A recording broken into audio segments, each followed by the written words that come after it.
ما لا ينفعهم ولا يضرهم ويقولون هؤلاء شفعاؤنا عند اللہ.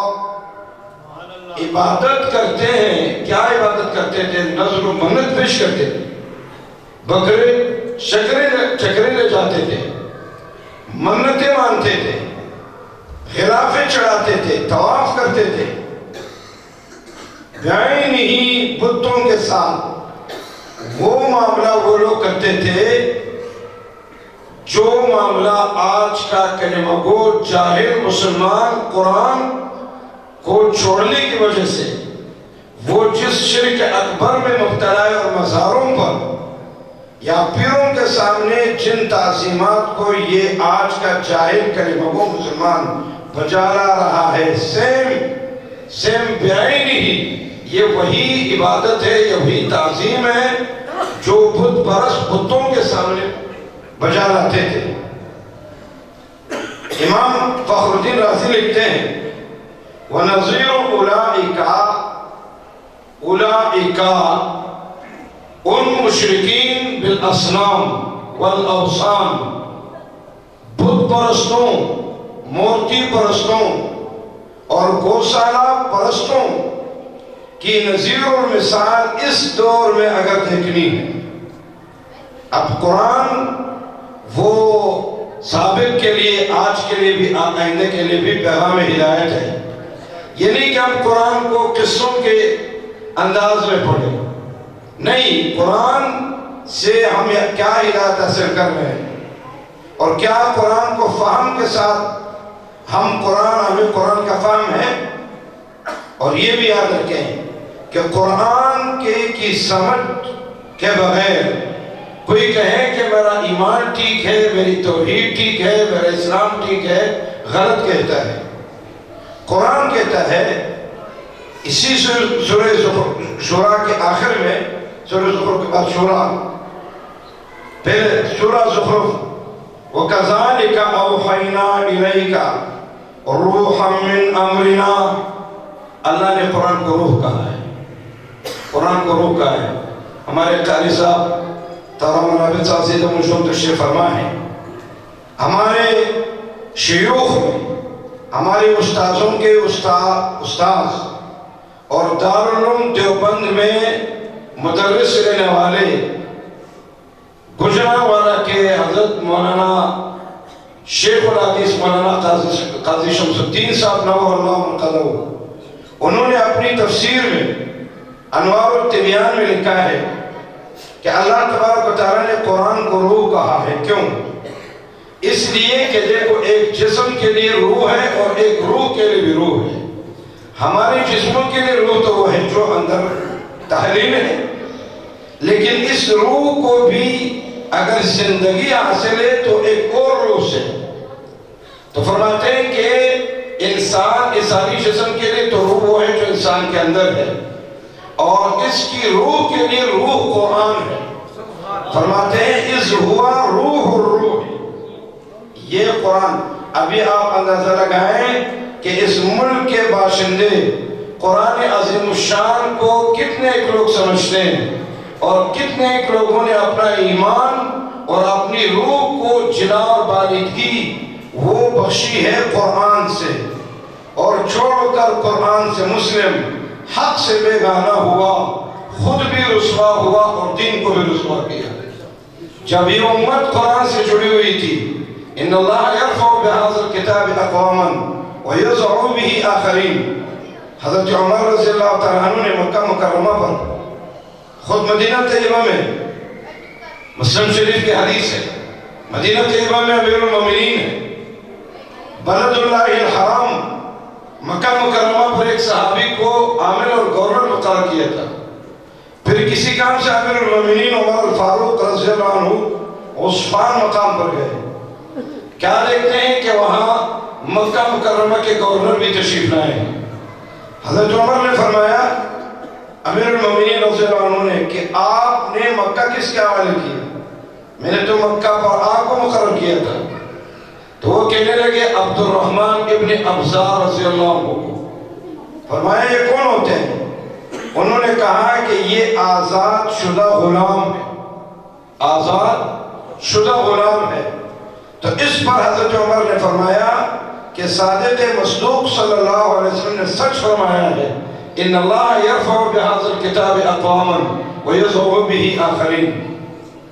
اب اس قرآن کے علم کی وجہ سے، اس قرآن کے فہم کی وجہ سے، اس قرآن کے حامل ہونے کی وجہ سے اللہ تبارک و تعالیٰ نے ایک غلام کو بلد اللہ الحرام پر، مکہ المکرمہ پر، جہاں اول بیت وضع للناس وہ قائم ہے، اس کے باشندوں کے اوپر حکمرانی کرنے والا، جو احرار ہیں، جو حر الاصل ہیں، جو نجیب الطرفین ہیں، جو خاندانی بہت اونچا نسب رکھتے ہیں، لیکن ان پر حکمرانی کرنے والا ایک آزاد شدہ غلام ہے۔ کیوں؟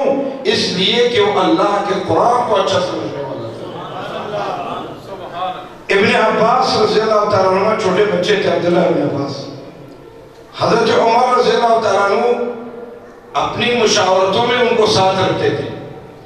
بعض معمر صاحب اکرام نے اعتراض کیا کہ امیر المومنین ابن عباس جتنے تو ہمارے بیٹے ہیں، آپ ہمارے ساتھ ان کو بٹھاتے ہیں۔ حضرت عمر نے فرمایا کہ میں اس لیے ساتھ ان کو بٹھاتا ہوں کہ یہ اللہ کی کتاب کو بہتر سمجھتا ہے۔ اور پھر سوال کیا، صحابہ سے بھی سوال کیا کہ سورۃ النصر کا کیا مطلب ہے؟ اس میں اللہ نے کیا فرمایا؟ اذا جاء نصر اللہ والفتح، اس میں اللہ نے کیا فرمایا؟ تو انہوں نے سادہ جس طریقے سے ایک مضمون ہے کہ اس میں فتح کی بشارت ہے اور بس یہی ہے، استغفار کا حکم ہے۔ حضرت عمر رضی اللہ تعالیٰ عنہ نے ابن عباس چھوٹے بچے سے پوچھا، ماشاءاللہ یہاں بھی اب عکاش نے بڑے خوبصورت بہت تجوید کے ساتھ اچھے حروف کے ساتھ قرآن کو پڑھا، اس کو عالم بنو قرآن۔ یہ یاد رکھیں کہ قرآن نام ہے لفظ اور معنی دونوں کا۔ اس ملک کا جو بڑا المیہ ہے وہ یہ ہے کہ لفظوں پر ٹھیک ہے، اس کے لفظ بھی مبارک ہیں، کوئی شک نہیں ہے، بغیر فہم معنی کے صرف لفظ کے پڑھنے پر بھی ثواب ایک حد پر دست نے کیا ہے، لیکن اترا اس واسطے نہیں ہے۔ قرآن اللہ کہتا ہے کتاب انزلناہ الیک مبارک لیدبروا آیاتہ وَلِيَتَذَكَّرَ أُولُو الْأَلْبَابِ۔ قرآن برکتوں فائدوں والی کتاب ہے، آپ پر اتاری ہے اے رسول اللہ صلی اللہ علیہ وسلم، کس واسطے لِيَدَّبَّرُوا آیَاتِهِ، تاکہ لوگ اس کی آیتوں میں غور و فکر کریں، سمجھ کر غور کریں گے نا، اور پھر اس تدبر کے نتیجے میں غور و فکر کے نتیجے میں ولیت اور یہ تذکر الالباب، اور تاکہ نصیحت پکڑے، ہدایت پکڑے اس سے عقل والے۔ کوئی ہے عقل والا جو اس سے نصیحت پکڑے؟ وَلَقَدْ يَسَّرْنَا الْقُرْآنَ لِلذِّكْرِ فَهَلْ مِن مُدَّكِرٍ۔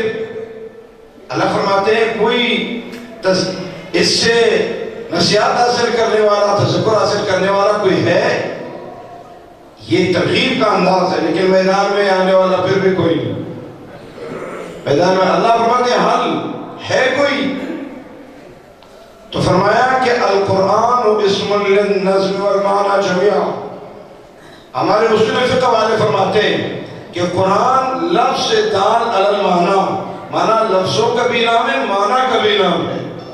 اگر صرف الفاظ سیکھے گئے، ہمارے حضرت قاری عابد صاحب جتنے پرسوز لہجے میں احسن انداز میں اللہ تعالیٰ کا کلام پڑھتے ہیں، وجہ ایک اس کی یہ ہے کہ یہ باقاعدہ مستند عالم دین ہے، وہ جو کچھ پڑھ رہے ہوتے ہیں اس کے معنی اور مضمون کو سمجھ بھی رہے ہوتے ہیں۔ لطف تب آتا ہے بزرگوں کہ آپ قرآن کو سمجھ لیں، پھر اس قرآن کلام کو، اس مضمون کو جب اچھے لہجے میں ادا کیا جائے تو یقین کریں پھر وہ دل پہ اثر کرتی ہے وہ تلاوت۔ میں طالب علم تھا ٹیک میں، ہمارے ایک دوست تھے، وہ مجھے پنڈی لے کر آئے تھے ایک ہومیوپیتھک ڈاکٹر کے پاس، ابھی سنا ہے فوت ہو گئے، اللہ کا رحمت کرے، ڈاکٹر نور محمد نام تھا ان کا۔ وہ علماء طلبہ سے پیسے نہیں لیتے تھے، ہم بیٹھے ہوئے تھے انتظار میں، ایک بڑے قلعے والے جناب سامنے آ گئے، تو اس ڈاکٹر صاحب نے ہم سے پوچھا تھا کیا کہتے ہیں، ہم نے کہا ہم پڑھتے ہیں، ان سے پوچھا آپ کیا کہتے ہیں، انہوں نے کہا پڑھاتا ہوں، بریلوی مسجد سے تعلق تھا، کہتے پڑھاتا ہوں، کہتے کیا پڑھاتے ہو، کہ ناظرہ اور حفظ پڑھاتا ہوں، کہتے مانا، کہتے نہیں ناظرہ حفظ پڑھاتا ہوں۔ تو اس ڈاکٹر نور محمد نے بادشاہ تھے، سفید ریش تھے اس وقت، تو اس وقت مجھے تو پنجابی پوری نہیں آتی، لیکن جو ٹوٹی پوٹی میں بولوں گا آپ ہنسیں گے نہیں، تو خیر ہے، اس میں انہوں نے کہا کہ پاکستان قرآن دے حفظ دا کوئی لوڑ نہیں، یا مانا سیکھو، کہتے ہیں کہ قرآن دے حفظ کی لوڑ سعودی عرب ہے، کہتے ہیں وہ تو قرآن کو سمجھتے ہیں، کہتے ہیں پہلے اس کے معنی کو اس پر عقیدہ تو بنا لو، اس لیے حدیث میں آتا ہے رب قارئ الا القرآن والقرآن یلعنہ، بسا اوقات قرآن پڑھنے والے پر قرآن لعنت بھیجتا ہے۔ قرآن اللہ کی وحدانیت کا مسئلہ نکھار کے بیان کرتا ہے، اللہ کی وحدانیت کا، لیکن ایک پڑھنے والا اللہ تعالیٰ کے ساتھ شرک میں مبتلا ہے، کوئی جھوٹا بھی پڑھتا ہے، کوئی فاسق بھی پڑھتا ہے، کوئی بدعمل بھی پڑھتا ہے، تو لعنت اللہ علی الکاذبین، لا یہدی القوم الفاسقین، ادھر خود وہ فسق کا مرتکب ہو کر قرآن پڑھ رہا ہوتا ہے، یہ قرآن کے ساتھ بھونڈا مذاق ہے، اور پھر خصوصاً قرآن کو نہ سمجھ کر، اور یہ بھی یاد رکھیں کہ قرآن سمجھے بغیر ایمان حاصل نہیں ہو سکتا۔ قرآن کہتا ہے وَكَذَلِكَ أَوْحَيْنَا إِلَيْكَ رُوحًا مِّنْ أَمْرِنَا مَا كُنْتَ تَدْرِي مَا الْكِتَابُ وَلَا الْإِيمَانُ۔ اللہ فرماتے ہیں جس طریقے سے سابقہ انبیاء کو میں وحی کرتا رہا ہوں لوگوں کی ہدایت کے لیے، آپ کو بھی میں نے وحی کی ہے، اور اس وحی کو اللہ نے روح کہا، وَكَذَلِكَ أَوْحَيْنَا إِلَيْكَ رُوحًا مِّنْ أَمْرِنَا، اپنے حکم سے، اپنے ارادے سے، مَا كُنْتَ تَدْرِي مَا الْكِتَابُ وَلَا الْإِيمَانُ، اے پیارے رسول صلی اللہ علیہ وسلم، اس وحی کے اترنے سے پہلے، اس قرآن عظیم الشان کے اترنے سے پہلے آپ پر قرآن کی کتاب کی حقیقت واضح نہیں تھی، اور آپ کو بھی ایمان کی تفسیرات کا علم نہیں تھا۔ اگرچہ انبیاء علیہ السلام نبوت ملنے سے پہلے بھی اہل سنت والجماعت کا عقیدہ ہے کہ وہ فطری موحد ہوتے ہیں، ایمان پر ہوتے ہیں، موحد ہوتے ہیں، بلکہ گناہوں سے، صغیرہ کبیرہ گناہوں سے بھی پاک ہوتے ہیں، اس لیے کہ ایسی ہستیوں کو اللہ نے بعد میں آئیڈیل اور نمونہ اور مثال بنانا ہوتا ہے خلق خدا کے لیے۔ اگر وہ بھی گناہ سے ملوث ہوں، خدا نہ خواستہ ان کا دامن بھی گناہوں سے ملوث ہو، تو بعد میں لوگ کیسے کہیں گے کہ یار آپ تو خدے سے تھے، ابھی ہمیں نصیحت کر رہے ہیں۔ اللہ نے اپنے بندوں میں انسانوں کے لیے رسول انسانوں میں سے چنا، لیکن ایسے انسانوں کو چنا جو گناہوں سے معصوم اور پاک تھے۔ تو اللہ فرماتے ہیں مَا كُنْتَ تَدْرِي مَا الْكِتَابُ وَلَا الْإِيمَانُ، میں اپنے ہم وطن مسلمان بھائیوں سے پوچھنا چاہتا ہوں کہ جب آپ صلی اللہ علیہ وسلم کو قرآن کے بغیر ایمان کی تفسیر کا علم نہیں تھا، او امتی تو کس گھمنڈ میں ہے، تو کس اعتماد میں ہے، تو کس غلط فہمی میں ہے کہ قرآن سمجھے بغیر تو سمجھتا ہے کہ ٹھیک ہے میں کلمہ پڑھتا ہوں، میں مومن ہوں، میں مسلمان ہوں۔ ایسا نہیں ہے۔ تعلمنا الایمان ثم تعلمنا القرآن، اجمالی لا الہ الا اللہ محمد رسول اللہ صلی اللہ علیہ وسلم انسان یہ اس کلمے سے اسلام کے اندر داخل ہو گیا، لیکن اب اس کلمے کے لازمی اور فرض تقاضے کیا ہیں، قرآن میں بیان ہوئے، حدیث میں بیان ہوئے۔ تو علامہ راضی نے کہا ہے وَنَظِيرُ أُولَئِكَ فِي هَذَا الزَّمَانِ، سابقہ بت پرستوں کی مثال اس زمانے میں اشتغال کثیر من الناس بتعظیم قبور الاکابر على اعتقاد انہم اذا عظموها یکونون لهم شفاعا عند اللہ۔ کہتے ہیں کہ وہ مشرک بھی اپنی مورتیوں کو اور بتوں کو پوچھتے تھے اور کہتے تھے یہ ہمارے سفارشی ہیں، یہ ہمارا کام کرواتے ہیں، کہتے ہیں ہم گناہگار ہیں، ہم بڑے ناپاک ہیں، یہ پاک ہستیاں ہیں، ریاضتیں کی ہیں، اللہ کے مقرب لوگ ہیں، ہماری ان کے آگے ان کے اللہ کے آگے، ہماری سنتا نہیں ان کی موڑتا نہیں۔ یہ بھی نہیں وہ شرک ہے جس شرک کے اندر مشرکین مکہ مبتلا تھے، یہ ان کے شرک کا مین سبب ہے۔ اور آج کل بھی وہ ہے کہ جی ہم تو ان کو نہیں پوچھتے، ہم تو بعض تعظیمات سے ان کو خوش کرتے ہیں اور پھر یہ اللہ تعالیٰ کو خوش کراتے ہیں ہم سے، اور کل قیامت میں یہ ہمارے صفحہ نشین ہوں گے۔ تو علامہ راضی کہتے ہیں تفسیر کبیر میں کہ ان بت پرستوں کی مثال ابھی یہ جو قبر پرست ہیں، مزار پرست ہیں، اور ان کی اولیاء اللہ کی، بزرگوں کی قبروں کی حد سے زیادہ تعظیم کرتے ہیں، احترام کی تو ہم بھی قائل ہیں، لیکن وہ تعظیم جو عبادت بن جائے تو عبادت کا حقدار تو ایک اللہ ہے۔ ہم کہتے ہیں اولیاء سے محبت کرو، لیکن محبت کی حدود ہے، محبت کی حدوں کو کراس مت کرو۔ آپ علیہ السلام نے فرمایا لا تطرونی کما اطرت النصارى ابن مریم انما انا عبد فقولوا عبد اللہ ورسولہ، بخاری کی روایت ہے۔ آپ علیہ السلام نے فرمایا میری مدح اور ثنا حد سے بڑھ کر مت کرنا۔ لوگ کر رہے ہیں نا کیا کچھ، دافع البلاء والقحط والمرض والالم یا رسول اللہ انظر حالنا اسمع قالنا۔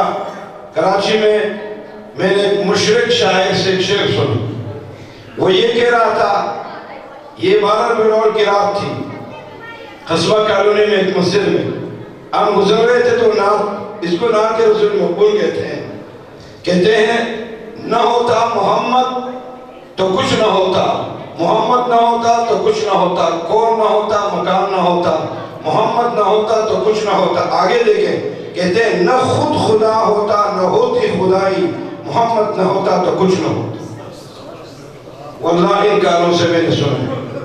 اب اندازہ لگائیں کہ یہ اس مدح میں یہ بندہ حدوں کو کراس کر کے کہاں تک پہنچ گیا، حالانکہ آپ علیہ السلام نے روکا ہے لا تطرونی اطرا یتری اطراءن، اس کے معنی ہے حد سے بڑھا کر کسی کی تعریف کرنا، مدح کرنا۔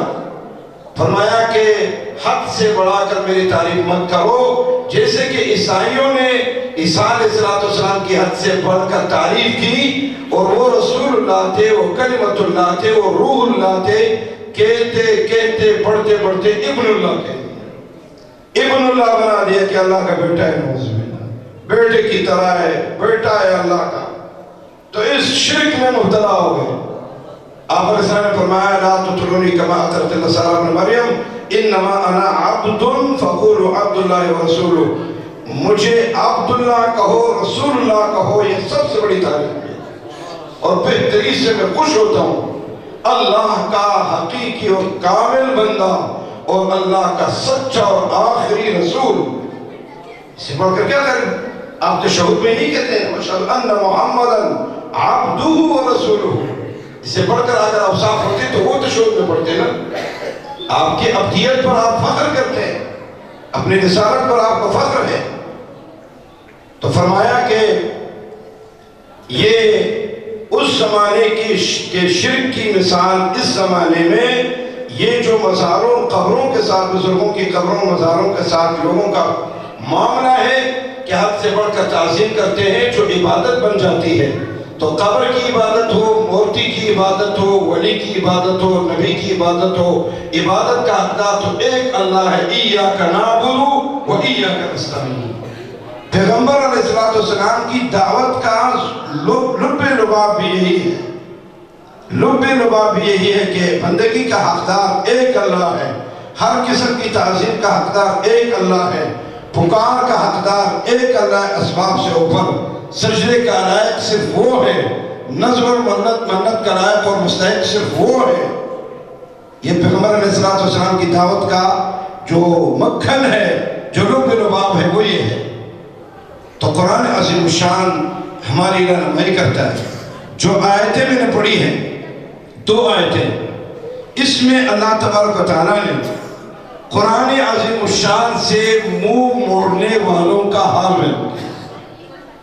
میرا تو ارادہ تھا کہ سلبی اور مثبت انداز میں کہ قرآن مجید سے منہ موڑنے والوں کا کیا انجام ہوتا ہے اور قرآن کریم کو سینے سے لگانے والوں کا کیا انجام ہے. تو میں یہ بتانا چاہ رہا تھا لیکن تبھی تھوڑی لمبی ہو گئی، تو میں ایک آیت پر اکتفا کرتا ہوں. اس آیت میں اللہ نے فرمایا ہے کہ جو لوگ اس انقلابی پیغام ہدایت سے اعراض کریں. اب دیکھو لفظ لایا ہے، علماء تشریف فرما ہیں، اہل لغت سمجھتے ہیں. اگرچہ سورہ طٰہٰ میں لفظ اعراض آیا ہے وَمَنْ أَعْرَضَ عَنْ ذِكْرِي فَإِنَّ لَهُ مَعِيشَةً ضَنْكًا وَنَحْشُرُهُ يَوْمَ الْقِيَامَةِ أَعْمَىٰ، کہ جو قرآن سے منہ موڑے گا اللہ فرماتے ہیں کہ اس کی دنیاوی زندگی وہ تنگ کر دوں گا، چین و سکون و آرام اس کے دل و زندگی سے چھین لوں گا. بظاہر وہ ناز و نعم میں ہوگا لیکن دل کے سکون سے محروم ہوگا، اور قیامت میں اس کو اندھا کر کے اٹھاؤں گا. لیکن یہاں جو لفظ استعمال فرمایا ہے اللہ نے وہ یہ وَمَنْ يَعْشُ، اس کو کہتے ہیں عَشَا يَعْشُ. اس کے معنی یہ ہے کہ ایک وقت انسان کو دن میں نظر آئے رات میں نہ آئے.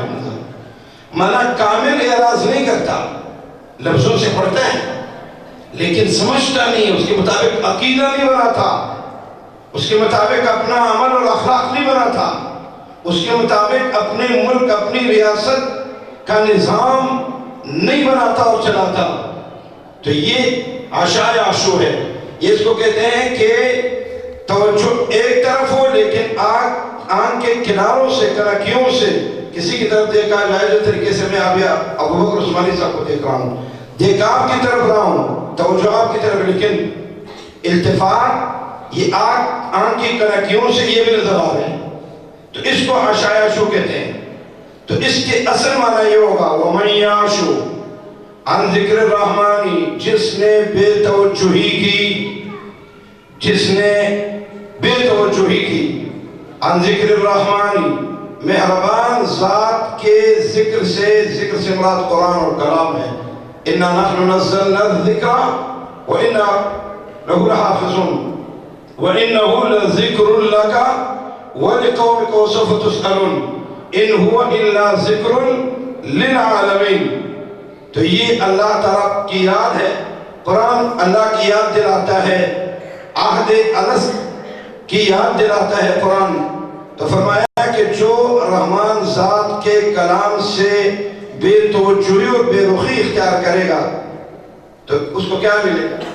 نقیض لہو شیطانا، اللہ فرماتے ہیں میں مقرر کروں گا، مقرر کرتے ہیں اس کے اوپر شیطان اس پر مقرر کرتے ہیں. قرآن نہیں ہے نا، اس کے پاس قرآن نہیں ہے، قرآنی ہدایت نہیں ہے. اب شیطان اپنے نرخے میں اس کو لے لیتا ہے. فَهُوَ لَهُ قَرِينٌ، سو وہ شیطان اس کا ہمیشہ کے لیے چمٹا ہوا دوست بن جاتا ہے.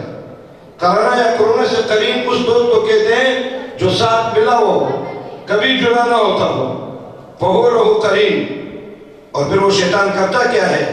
وَإِنَّهُمْ لَيَصُدُّونَهُمْ عَنِ السَّبِيلِ، اور بے شک وہ شیاطین جن پر وہ مسلط ہیں ان قرآن سے اعراض کرنے والوں پر، قرآنی ہدایت سے منہ موڑنے والوں پر، قرآن کو چھوڑ کر اور چیزوں میں ہدایت طلب کرنے والوں پر وہ مسلط ہیں. وہ ان کو وسوسے ڈالتے رہتے ہیں. وَإِنَّهُمْ لَيَصُدُّونَهُمْ عَنِ السَّبِيلِ، بے شک وہ شیاطین ان لوگوں کو روکتے ہیں اللہ تعالیٰ کے سیدھے راستے سے روکتے رہتے ہیں. اور اس کے باوجود وہ يَحْسَبُونَ أَنَّهُمْ مُهْتَدُونَ، اور ان قرآن چھوڑنے والوں کا گمان یہ ہوتا ہے کہ ہم ہدایت پر ہیں. حالانکہ وہ ہدایت سے شیطان جب قرآن سے منہ موڑا، قرآن سے بے توجہی کی تو پھر ہدایت کہاں ہے؟ تو یہ وہ قرآن سے اعراض کرنے والوں کا انجام ہے. اور مثبت انداز میں کہ قرآن کو سینے لگانے والے کو کیا ملتا ہے؟ سورہ انعام میں اللہ فرماتے ہیں وَأَنَّ هَذَا صِرَاطِي مُسْتَقِيمًا فَاتَّبِعُوهُ وَلَا تَتَّبِعُوا السُّبُلَ فَتَفَرَّقَ بِكُمْ عَنْ سَبِيلِهِ ذَلِكُمْ وَصَّاكُمْ بِهِ لَعَلَّكُمْ تَهْتَدُونَ. اللہ فرماتے ہیں کہ یہ قرآن حاضہ اس میں اشارہ ہے، اور اس مشار الیہ میں اس میں پھر انسان کی نظر غلطی نہیں کرتی. جس طریقے سے میں یہ کہتا ہوں یہ شاہ یہ، اب اس سے مراد یہ تو نہیں ہے نا، اس سے مراد یہی ہے وَأَنَّ هَذَا، یہ مشار قرآن ہے، وَأَنَّ هَذَا صِرَاطِي مُسْتَقِيمًا، اور یہ قرآن میرا سیدھا راستہ ہے، اس پر چلو گے، اس کو سیکھو گے، اس کی تعلیمات کو اختیار کرو گے تو یہ سیدھا تم کو مجھ تک پہنچائے گا. يستقيم بصاحبه إلى جناب ربه تعالى وأن هذا صراط مستقيما فاتبعوه، اس کے پیچھے پیچھے چلو. جس طریقے سے امام کی اتباع ہوتی ہے نا، امام جو رکوع میں جاتا ہے تو امام سے پہلے کوئی جاتا ہے، تو اسی طریقے سے قرآن جو کہتا ہے، قرآن جو عقیدہ بتاتا ہے، ہم یہ نہیں کہتے کہ ہمارا کسی فرقے سے تعلق ہے، ہم کہتے ہیں آؤ قرآن پڑھا واعتصموا بحبل اللہ جميعا ولا تفرقوا. تفریقے خود ڈالے ہوئے ہیں اور خود حکومتوں کی سرپرستی میں یہ پھرکتے رہتے ہیں. قرآن کریم کو خود انہوں نے بھی احتسام نہیں کیا، پھر مولیوں کو تعلیم دیتے ہیں کہ مولیوں نے فرقے بنائے ہوئے. فرقے ختم ہوں گے، اتحاد آئے گا. ما بالاتحاد، وہ فارمولہ جس کے ذریعے اتحاد آتا ہے، دلوں میں الفت آتی ہے، محبت کی فضا بنتی ہے، محبت کی. وَاذْكُرُوا نِعْمَةَ اللَّهِ عَلَيْكُمْ إِذْ كُنْتُمْ أَعْدَاءً فَأَلَّفَ بَيْنَ قُلُوبِكُمْ فَأَصْبَحْتُمْ بِنِعْمَتِهِ إِخْوَانًا. اللہ فرماتے ہیں تم ایک دوسرے کے دشمن تھے، اوس و خزرج، اللہ تبارک خون کے پیسے تھے ایک دوسرے کے، لیکن اس قرآن، اس انقلابی بھی پیغام ہدایت اور اس اتحاد اور الفت کے فارمولے کے ذریعے اللہ تعالیٰ نے تمہارے دلوں کو جوڑ دیا اور تمہیں آپس میں بھائی بھائی بنا لیا.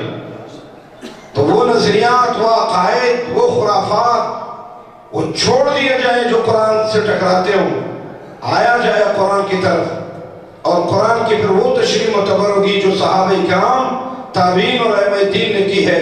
مانا فہم سلف معیار ہے، یہ نہیں کہ میرا استاد جو ترجمہ کرتا ہے یا کوئی اور فرقے والا کہتا ہے کہ نہیں ہمارے حضرت صاحب جو ترجمہ کریں. نہیں، ہم کہتے ہیں آؤ صحابہ کرام اور تابعین کو تو سب مانتے ہیں، جس طریقے سے قرآن کو انہوں نے سمجھا تو بس اسی پر فیصلہ کرتے ہیں. یہ سارے فرقے ختم ہوں گے. تو قرآن کو اگر کوئی سینے سے لگائے تو قرآن صراط مستقیم سکھاتا ہے. وَأَنَّ هَذَا صِرَاطِي مُسْتَقِيمًا فَاتَّبِعُوهُ وَلَا تَتَّبِعُوا السُّبُلَ فَتَفَرَّقَ بِكُمْ عَنْ سَبِيلِهِ. اور قرآن کریم سے ادھر ادھر مت بھٹکنا، ورنہ تم فرقوں میں بھٹک جاؤ گے اور اللہ کے سیدھے راستوں سے بھٹک جاؤ گے. یہاں بھی بعد میں فرمایا وَإِنَّهُ لَذِكْرٌ لَكَ وَلِقَوْمِكَ، یہ قرآن یہ نصیحت ہے، یہ ہدایت ہے، یہ عزت ہے، یہ شرافت ہے آپ کے لیے اور آپ کی قوم یعنی آپ کی امت کے لیے. وَسَوْفَ تُسْأَلُونَ، اور ان قریب تم سے اس بارے میں پوچھ ہوگی. آپ علیہ السلام تو حامل قرآن تھے، آپ داعی قرآن تھے، آپ نے قرآن کی تبلیغ کا حق ادا کیا. عرفے کے مقام پر صحابہ سے پوچھا الا هل بلغت، کیا میں نے اللہ کا پیغام تم تک پہنچا دیا؟ تب سب نے کہا بلا قد بلغت وادیت ونصحت، آپ نے تبلیغ کا حق ادا کیا اور ہماری خفائی کا حق ادا کیا. تو نبی علیہ السلام نے اٹھائی فرمایا اللہم اشہد، اے اللہ ان کی گواہی پر آپ گواہ رہے کہ میں نے یا ایوہ الرسول بلغ ما انزل الیک من ربک فإن لم تفعل فما بلغت رسالتہ، میں نے آپ کے پیغاموں کو بلا کا وکاس اپنی امت تک یہ پیغام پہنچا دیا. فرمایا کہ یہ آپ کی امت اور آپ کے لیے شرافت، عزت اور ہدایت ہے، تم سے اس بارے میں پوچھو گی. تو نبی علیہ السلام سے پوچھو گی تو آپ فرمائیں گے کہ میں نے حق ادا کیا تھا. امت سے جب پوچھو گی تو امت کیا کہے؟ وَسَوْفَ تُسْأَلُونَ، قرآنی حقوق کے بارے میں قرآن پر ایمان لانا، قرآن کی تلاوت کرنا، قرآن کو سمجھنا، قرآن کے مطابق اپنا عقیدہ، عمل، اخلاق اور سیرت بنانا، اور قرآن کو اپنے فیصلے اور قانون کی کتاب بنانا اور ماننا، یہ 5 حقوق اہل علم نے قرآن کے لکھے ہیں. ان کے بارے میں پوچھو گے، یہ مستحب حقوق نہیں، یہ فرض حقوق ہیں قرآن کے. قرآن جب کہتا ہے وَسَوْفَ تُسْأَلُونَ، تو مستحب امر کے بارے میں کسی نے کیا نہیں کیا اس کا تو گناہ نہیں ہوتا. یہ کوئی مستحب چیز کی ہم نہیں دعوت دے رہے ہیں، ہم اس چیز کی دعوت دے رہے ہیں جس چیز کے ذریعے، جس پیغام ہدایت کے ذریعے ایمان بنتا ہے، اسلام حقیقی معنوں میں وجود میں آتا ہے، ہدایت ملتی ہے، اور سیرت اور کردار اور اخلاق اور اعمال بنتے، معاشرے بنتے، ملک بنتا ہے، ملک کا استحکام